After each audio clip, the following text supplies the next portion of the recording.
ورحمة الله وبركاته. طلابي وطالبات الصف السادس الابتدائي، أهلا بكم.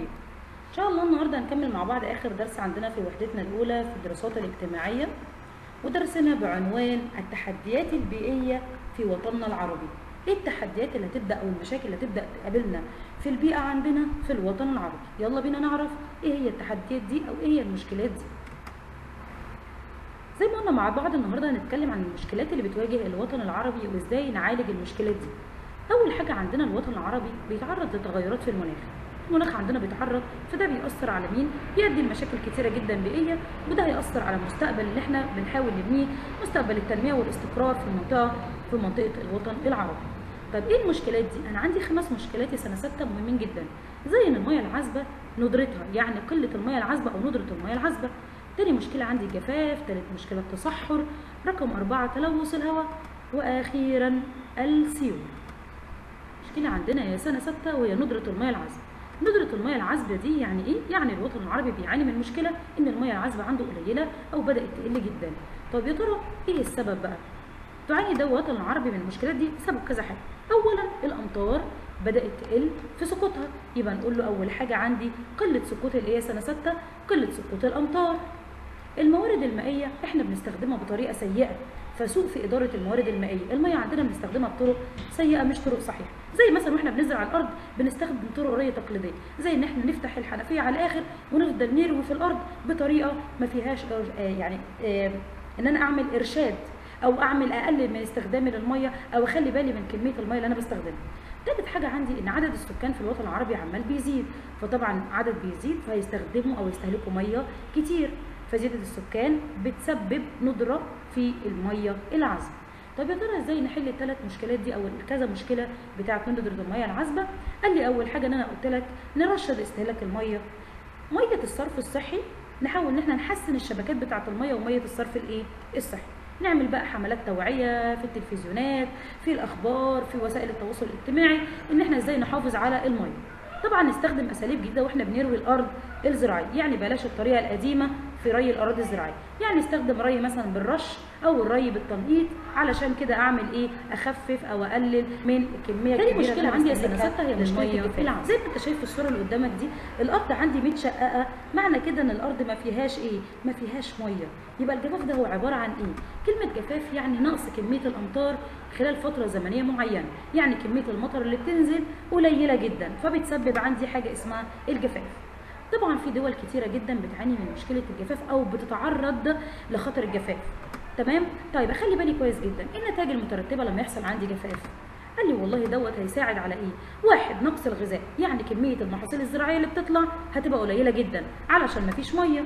تاني حاجه عندي ان هو يأثر سلبيا على الاراضي الزراعيه زي ما قلت لك، وعلى كمان حرفه الراعي اللي هو راعي الحيوانات. يبقى الجفاف هيؤدي الى ايه؟ نقص الغذاء والتأثير سلبيا على النشاط الزراعي والنشاط الرعوي. وطبعا هتنتشر امراض كتيره جدا زي سوء التغذيه. كمان سوء التغذيه من الحاجات او من الامراض اللي بقت منتشره في الفتره الاخيره بسبب ايه؟ بسبب عندي الجفاف. يبقى الجفاف هو ايه سنه 6؟ نقص كميه الامطار خلال فتره زمنيه معينه. وهقول لك مين الدوله اللي بتعاني من الجفاف دلوقتي. ازاي نحل مشكله الجفاف؟ ان احنا نعمل اعاده تدوير للميه، نعمل يعني ريسايكلينج كده للميه. الميه مثلا اللي احنا بنستخدمها نعيد تدويرها مره ثانيه، نطور الشبكات عندي بتاعه الري، نقلل استهلاكنا من الميه العذبه. طيب بيقول ان عندي دوله الصومال من اكبر الدول عندي اللي بتعاني من الجفاف ونقص في الغذاء، وحصلت عندها مجاعه، يعني مفيش اكل لاكثر من 1,000,000 انسان. يبقى من الدوله اللي بتعاني من الجفاف ومن المجاعه دوله الصومال يا سنه 6. عندك مشكلة عندي يا سنة 6 هي مشكلة التصحر. كلمة التصحر يعني ايه؟ يعني أرض يا ميس كانت بتتزرع ولكن للأسف اتحولت أو اتعرضت إن هي تبقى أرض صحراوية. يعني ايه؟ يعني تناقص قدرة الأرض الزراعية على الإنتاج. يعني بدل يا ميس الأرض دي ما كانت بتطلع لي كمية زرع معينة، بدأت الكمية دي تقل. يبقى كده الأرض بتتحول لأرض ايه؟ صحراوية. طيب ايه النتائج المترتبة على إن التصحر بيغطي نسبة كبيرة من مساحة الوطن العربي؟ ده يؤدي إلى ايه؟ تدهور الاراضي الزراعيه. هيترتب على اسباب حدوث التصحر بقى. قال لي انا عندي اسباب طبيعيه وعندي اسباب بشريه. طب الاسباب الطبيعيه زي مين؟ زي ان كميه المطر بدات تقل والمياه الجوفيه كمان في باطن الارض بتقل. كمان عندي زحف الكثبان الرمليه، يعني الرمله هقول لك دلوقتي السبب بتاعها، الرمله بتبدا تزحف يعني بتيجي على الاراضي الايه الزراعيه، فده بيعمل ايه؟ بيساعد على حدوث التصحر وبيقلل من جوده التربه. طب الاسباب البشريه، الناس بتقطع الاشجار والرعي الجائر للحيوانات، يعني بيسيبوا الحيوانات بتاعتهم تفضل تاكل في الايه في الاراضي بطريقه مش صح، فده بيسبب تصحر. عندي التوسع العمراني، عندي حته ارض زراعيه، لا شلت الطينه بتاعتي اللي فيها دي وردمتها وعملت حطيت فيها رمله علشان ابني فيها ايه؟ ابني فيها بيت، فكده حولت الارض عندي من ارض زراعيه الى ارض ايه؟ صحراويه. كل دي اسباب تصحر سنه سنه، يبقى اسباب طبيعيه واسباب بشريه. رابع مشكلة عندي سنة 6 هي تلوث الهواء. تلوث الهواء بيحصل بسبب كذا حاجة. أول حاجة حرق النفايات، يعني حرق النفايات يعني المخلفات بتاعتنا بنبدأ نحرقها، فده بيسبب تلوث الهواء. في عاصفة رملية مثلا، عاصفة شديدة جدا فبتلوث الهواء. الناس اللي فاتحة مصانع والمصانع دي بتطلع أدخنة وبخار، الدخان ده بيعمل إيه؟ بيلوث برضو البيئة. إن إحنا بنعتمد في المصانع بتاعتنا في الوطن العربي على مصادر طاقه غير متجدده زي الفحم والبترول، والحاجات دي بتسبب تلوث للهواء. طب ازاي نحل المشكله دي؟ ان احنا النفايات بتاعتنا دي نحاول نعمل لها اعاده تدوير، ريسايكلينج كده ليها.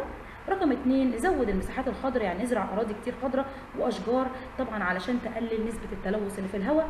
نحاول نستخدم النقل المستدام، يعني ايه؟ يعني العربيات اللي بتنقل لي البضاعه بتاعتي، او العربيات اللي بتنقل لي، او العربيات عامه، وسائل النقل عامه اللي بتمشي عندنا في الوطن العربي نحاول نستخدمها بمصادر طاقه صديقه للبيئه زي الكهرباء وغيره.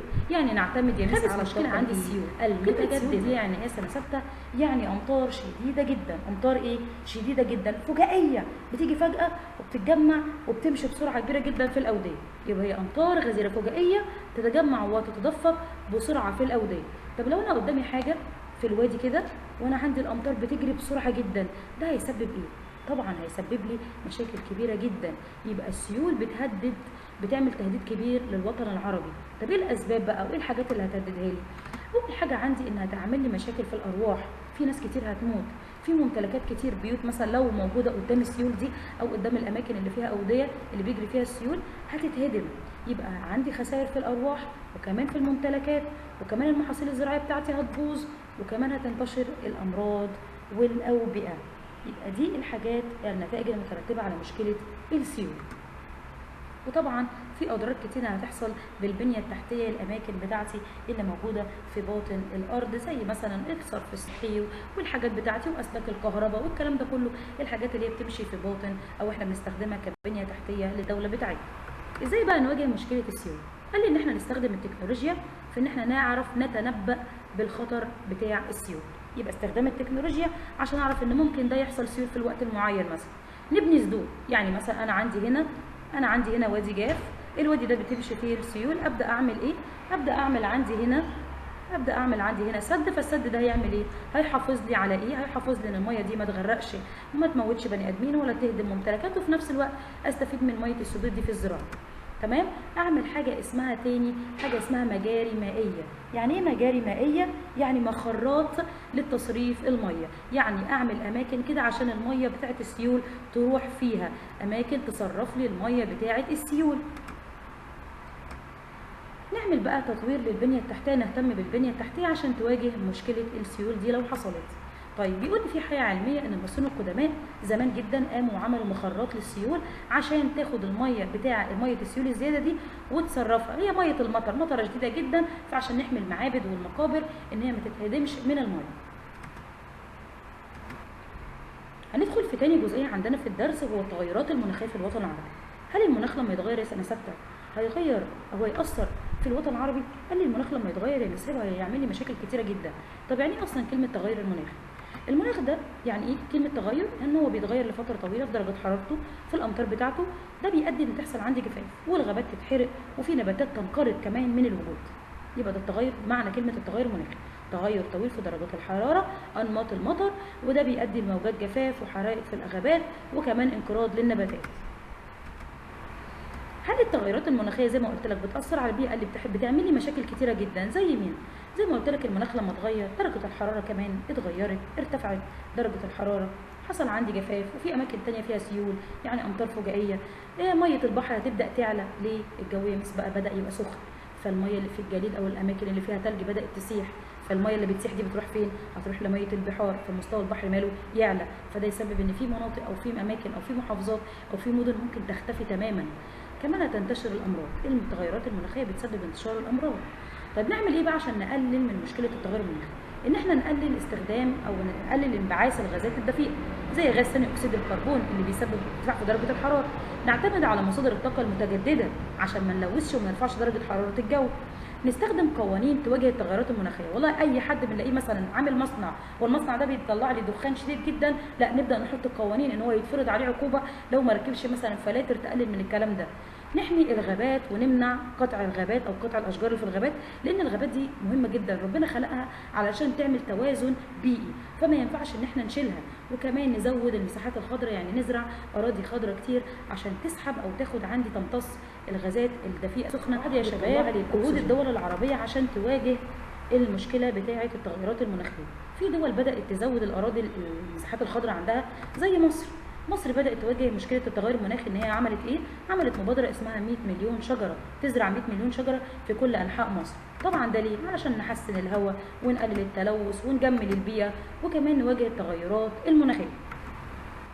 تاني دولة عندي من الدول العربية اللي بتواجه التغيرات المناخية دولة السعودية. برضو عملت مبادرة اسمها مبادرة زراعة 450 مليون شجرة، طبعا عشان برضو تقلل التلوث وتواجه التغيرات المناخية. وكمان السعودية بدأت تعمل مدينة كبيرة اسمها مدينة نيوم الخضراء. المدينة دي كل حاجة فيها تعتمد على الطاقة النظيفة يا سنة سبعة، وده طبعا هيحافظ على البيئة. هيحافظ على مين؟ على البيئة. في حاجة جغرافية بتقول لي ان الحفاظ على البيئة من التلوث والانبعاث الحراري ده هيساهم ان احنا نخفف من التغيرات المناخية وارتفاع درجات الحرارة. وبكده يا سنة ستة احنا خلصنا درسنا الرابع ووحدتنا الأولى كلها. أشوفكم إن شاء الله في الدرس اللي جاي. السلام عليكم ورحمة الله وبركاته.